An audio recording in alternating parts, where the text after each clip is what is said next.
Halo guys, ini masih pagi dan buat halo semua, ini informasi aja ya. Kemarin hari Selasa, tanggal 12 Januari ya, nggak salah. Iya, ya benar, 12 Januari, Honda atau PT Astra Honda Motor di Indonesia merilis motor kebanggaan mereka di segmen 150cc, ya CBR 150R, dengan desain baru yang benar-benar ngikutin si kakaknya 250RR, dengan tampangnya agresif, ditambah DRL headlight, plus kaki-kaki yang lumayan tambah gede dengan tambahan upside down di depan. Dan gue nggak tahu underyoke atau enggak ya, mungkin kita bisa lihat sama-sama di foto yang ini. Terus dia juga ada beberapa pilihan warna dan ada beberapa pilihan tipe. Tipe yang paling standar tanpa embel-embel apapun adalah 35,9 juta. Dan tipe yang tertingginya dengan livery yang paling tinggi, gua lupa situ si Repsol atau si Racing Red-nya HM, itu di 40,8 juta rupiah. OTR Jakarta. Motor 150cc sekarang udah nyampe di atas 40 juta. Dan kalau misalkan mau ngebahas si motornya lagi, jadi si AHM ini tidak nge-update apapun dari sisi mesin. Ya bisa dibilang sama dengan ketika keluarnya All New Fiction di tahun 2017. Men, ini 2021 gitu. Lu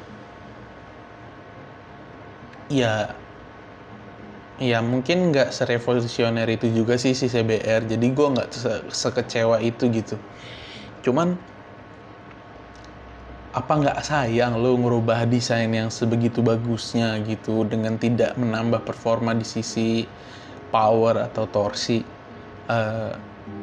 Menurut gue akan sangat sayang, ditambah lo nambah harga di motor ini itu jauh dibanding pesaing-pesaingnya. Jadi kalau misalkan lu tahu GSX itu di 31-an, yang paling tinggi si R15 itu harga barunya di 36-an kalau nggak salah, sampai 37 mungkin. Dan itu adalah starting point price-nya si CBR gitu. R15 yang tertinggi adalah starting point CBR yang paling rendah. Jadi menurut gua agak kurang baik untuk pasar sih. Gua nggak tahu statement yang diberikan Honda itu apa. Kenapa mereka bisa naruh motor mereka di harga segitu? Karena kalau misalkan lu cek di website jual beli barang bekas itu, si CBR 250RR itu sekarang udah nyampe di 47, ada yang 45, bahkan kalau misalkan ada orang yang BU bisa 41. Lu bayangin, lu bisa dapat 250, lu dapat throttle by wire, lu dapat power yang lebih tinggi. Bahkan 250cc yang paling bagus aja ya CBR untuk 2 silinder ya, sebelum ada ZX. Si CBR itu secara spesifikasi sudah paling tinggi dibanding motor-motor 250 yang lain, dan harganya sudah segitu. Jadi ya lu pikir aja sendiri, lebih worth it beli mana? Beli yang 2,5 dimana semuanya sudah terbukti, lu dapat throttle by wire, dapat shock yang lumayan bagus, dapat asymmetrical swing arm di bagian belakang, kaki-kaki juga pasti lebih lebar. Gua belum lihat si dashboardnya tampilannya gimana sih, cuman menurut gua si 2,5 RR itu tampilan dashboard atau speedometernya itu lumayan bagus, lumayan simple dan cantik ya. Apalagi kalau misalkan malam gitu kan, karena dia negatif juga. Jadi menurut gua nggak worth it aja kalau misalkan harus dipaksain beli 150 cc harga 40 juta gitu. Dan yang 40,8 juta itu mungkin yang ABS dan yang paling tinggi. Dan buat lo tahu aja, yang 2,5 RR itu kalau nggak salah yang paling tingginya itu udah ada yang jual di angka 50-an. Jadi ya beda 10 juta untuk dapat 2,5 itu ya worth it banget sih menurut gua. Mending lu nunggu sebulan atau buat yang mungkin gajinya lumayan ya lu nunggu sekian bulan lagi lu udah dapet, misalkan gajian gitu, lu misalkan karyawan lu udah dapet 2,5 gitu. Dan yang gue sayangkan adalah CBR 150 RR ini lu tidak mendapatkan penambahan performa ketika lu memodifikasi bodi dari yang kecil menjadi yang seperti sekarang. Dan gua nggak tahu secara dimensional presisinya gimana, cuman penglihatan gua itu pasti lebih besar dibanding CBR yang lama. Nah, kalau misalkan dilogikain aja nih ya, kalau misalkan si CBR yang lama dengan bahan yang sama, beratnya segitu, powernya segitu, maka ketika dia punya desain yang baru, yang lebih gede, otomatis dia harus punya power yang lebih gede untuk dapetin power to weight ratio yang sama. Sedangkan dengan dia body lebih gede, bahan otomatis sama, kecuali dia pakai bahan yang beda, macam karbon atau segala macam gitu ya. Dia pakai upside down, tapi di belakang juga nggak pakai aluminium swing arm. Gua belum lihat sih. Nanti kita lihat sama-sama di sini dia pakai apa enggak. Dan menurut gua secara bobot harusnya lebih berat, belum ada spesifikasi jelasnya bagaimana sih dari Honda. Dan gua belum lihat juga karena di beberapa website juga belum ada. Di beberapa blogger yang kemarin diundang perilisannya juga belum ada spesifikasi lengkap bobot, dimensi dan segala macem. Cuman buat informasi lu pada aja, di Otomotif TV itu kemarin Mas Aan sama Mas Popo itu sempet ngetes motor, ngetes akselerasi lebih tepatnya, 0 sampai 80, 0 sampai 100, terus quarter mile, terus half miles. Nah, itu diurutin dari 1 sampai 10. Dan sebelumnya mereka bikin yang 250 cc ke bawah. Jadi sayangnya yang 150 cc hampir tidak ada yang masuk. Akhirnya mereka bikin part yang kedua di mana isinya ya motor-motor 150 aja gitu.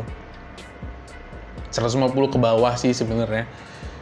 Dan CBR itu nggak masuk di 10 besar itu.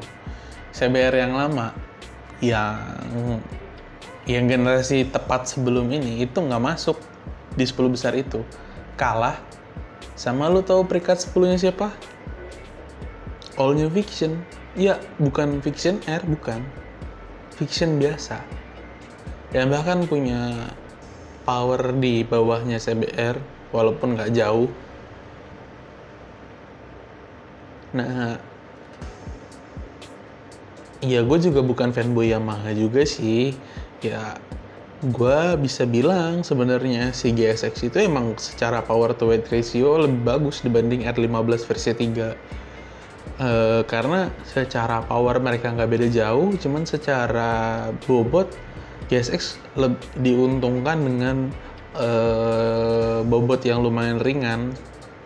Pertama, dia nggak pakai delta box, otomatis lebih ringan dan lebih agile jadinya. Sedangkan si R15 versi 3 kan pakai delta box.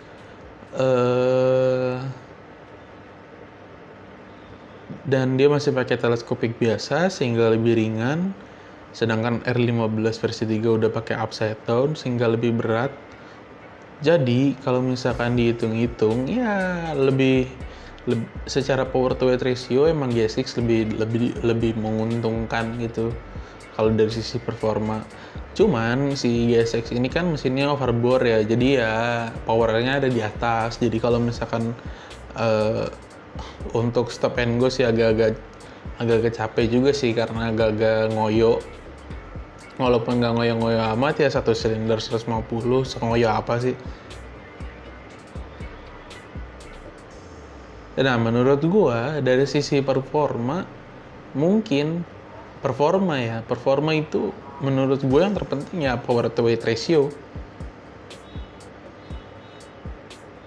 Dan dari sisi power aja, CBR 150 itu kemarin di sport fairing di kelasnya antara CBR, GSX, dan R15 adalah yang paling kecil. Dan ketika dia membongsorkan diri, ngebulking gitu istilahnya, dia nggak nambah power, dia cuma nambah gede aja. Ibarat kata dia itu kayak cuma nambah lemak.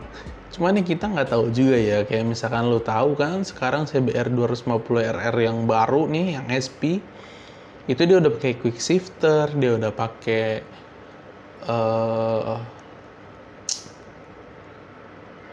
ya ada banyak lah. Terus powernya si CBR itu yang paling tinggi di 250cc sekarang, tembus di atas 40 horsepower. Jadi ya kita berdoa aja, siapa tahu si Honda kepikiran buat niru si kakaknya itu ke adeknya ini. Jadi mungkin CBR 150 ini punya power di atas 20 horsepower ya, siapa tahu kan. Siapa tahu kedepannya dia yang paling kenceng di antara motor-motor 150. Nah, tapi ya sementara paling itu aja sih opini gue tentang rilisnya motor yang baru ini. Cukup disayangkan tidak ada perubahan mesin yang signifikan dari Honda untuk motor yang lumayan bagus ini. Jadi ya udah, jangan lupa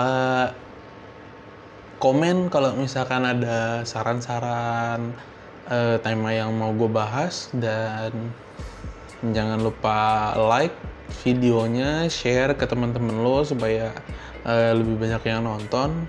Siapa tahu lebih bermanfaat. Ya siapa tahu, semoga video ini bermanfaat juga ya buat lo ya. Terus untuk segmen ini gue akan terusin ke depannya. Gue udah siapin beberapa episode ke depan, temanya juga gue udah siapin. Jadi ya jangan lupa ditunggu aja gue upload videonya. Semoga semuanya lancar. And see you next time.